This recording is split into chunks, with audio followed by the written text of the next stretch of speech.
राम राम मित्रों।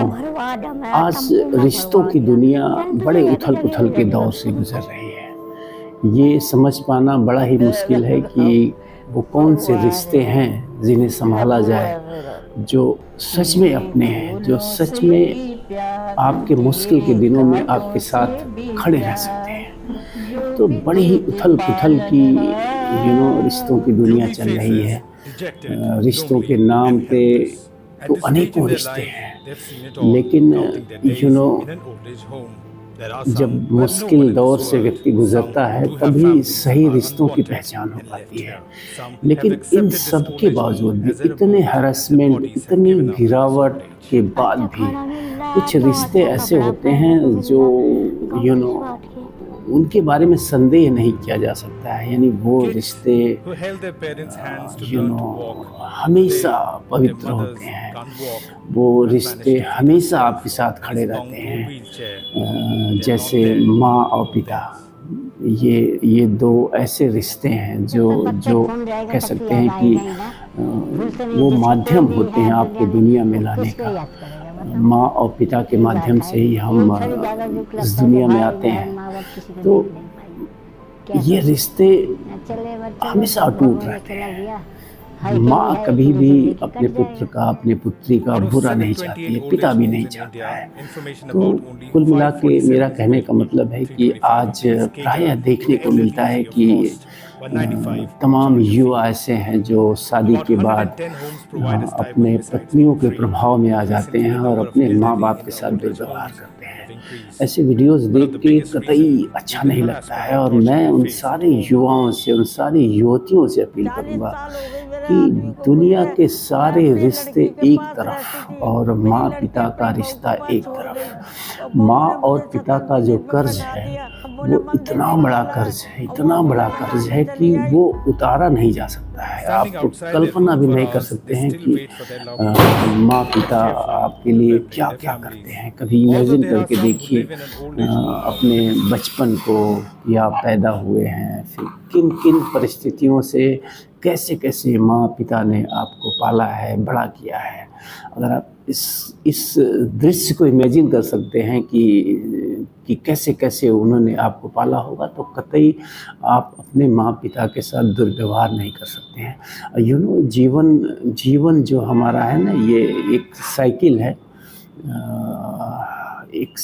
है। माँ और पिता, आप बच्चे होते हैं तो वो आपको पालते हैं, बड़ा करते हैं, स्वस्थ करते हैं, लड़ने लायक बनाते हैं, और इस आपको लड़ने लायक बनाने की लड़ाई लड़ते लड़ते वो बूढ़े हो जाते हैं। और बूढ़ा व्यक्ति एक तरह से आप कह सकते हैं, जैसे बच्चा शारीरिक रूप से असमर्थ होता है, अपने माँ बाप पे आश्रित होता है, वैसे ही माँ बाप जब बूढ़े हो जाते हैं तो अपने बच्चों पे आश्रित हो जाते हैं। उनका शरीर जो है शिथिल पड़ जाता है, वो काम नहीं करता है। तो ऐसे में आपका ये दायित्व है, ये कर्तव्य है, ये है ही है।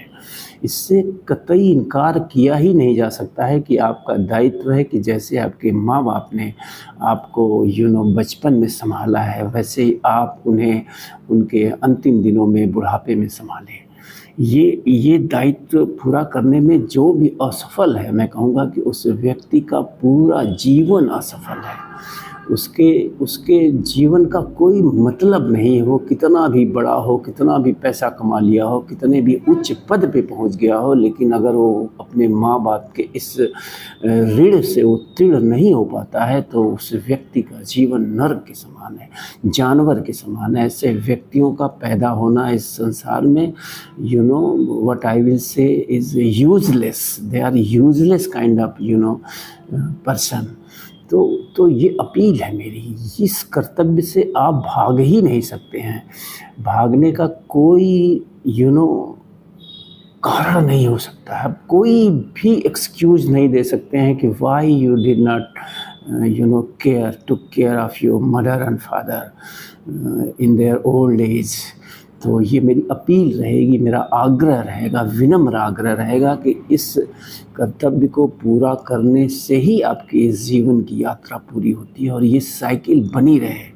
आप आपके माँ पिता आपके बच्चों को संभालते हैं, आप उनको संभालिए, तभी ये उम्मीद करिए कि आपके बच्चे आपको संभालेंगे।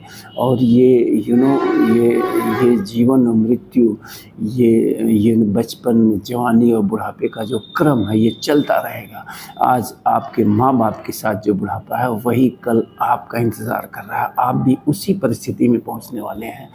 तो बी केयरफुल, ये कतई मत भूलिए कि आपको भी बूढ़ा होना है, आपके शरीर को भी असहाय होना है। और जिस ढंग का संस्कार आप प्रस्तुत करेंगे अपने बच्चों के सामने, और वो बच्चे उसी ढंग का संस्कार आपके साथ प्रस्तुत करेंगे, आपके सामने प्रस्तुत करेंगे। तो माँ और पिता ये दो अमूल्य रिश्ते हैं, और इनकी ओल्ड एज खुशमय हो, इनको लगे कि हाँ इन्होंने अपने जीवन की यात्रा जो है सकुशल संपन्न की, तो इससे पीछे नहीं हट सकते हैं आप। थैंक यू, फिर मिलेंगे।